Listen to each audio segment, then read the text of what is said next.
ఎంత దుర్మార్గం అంటే ఒకసారి చూపియండి.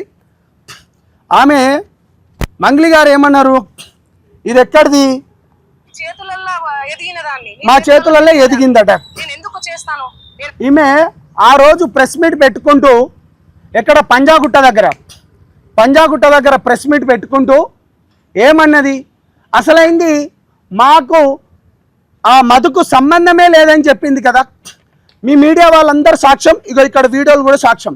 నేను కేసు ఎవరిపైన పెట్టినన్నది సింగపు అతను ఎవరు లాయర్ గారు సుబ్బు గారి పైన పెట్టినన్నది. అసలైంది మీకు మధు గారికి మీకు సంబంధమే లేదన్నావు కదా మంగ్లీ గారు. నువ్వు కూడా నా గిరిజన బిడ్డవే కదా, మీరు కూడా నా గిరిజన బిడ్డలే కదా.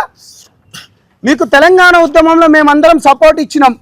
నువ్వు ఇక్కడి ప్రాంతం కాకపోయినా నిన్ను గుండెలకు హత్తుకున్నాం. నిన్ను హత్తుకొని నీ పాటను కూడా తెలంగాణ ప్రజలకు ముద్దాడిపించేటట్టు చేసినావు. నువ్వు మధుకు సంబంధం లేదన్నది అమ్మా. రాత్రి పోయింది, నువ్వు ఎవరింటికి అమ్మా, ఇది ఎవరి బిల్డింగ్ అమ్మా తల్లి, నువ్వు ఎవరిని మోసం చేద్దామని. నాకు ఎందుకు కోపం వస్తుందంటే, నాకు కూడా కాల్ చేసి అన్నా నాకు అసలైంది సంబంధమే లేదు, అసలైంది దీంట్లో నువ్వు కూడా నా గురించి ఒక ప్రెస్ మీట్ పెట్టండి అన్న, నాకు అనుకూలంగా అంటావా. నీతి నిజాయితీ ధర్మం గురించి కొట్లాడుకుంటూ 15 ఏళ్ళకెళ్ళి నేను ప్రజల సమస్యలపైన కొట్లాడుతుంటే, నేను ఆ రోజు విజయవాడలో ఉంటే నన్ను కూడా బ్లఫ్ చేయడానికని మీరు చూస్తారా. ఇది ఎవరు, ఇవాళ మీ మీడియా వాళ్ళు అడగాలి.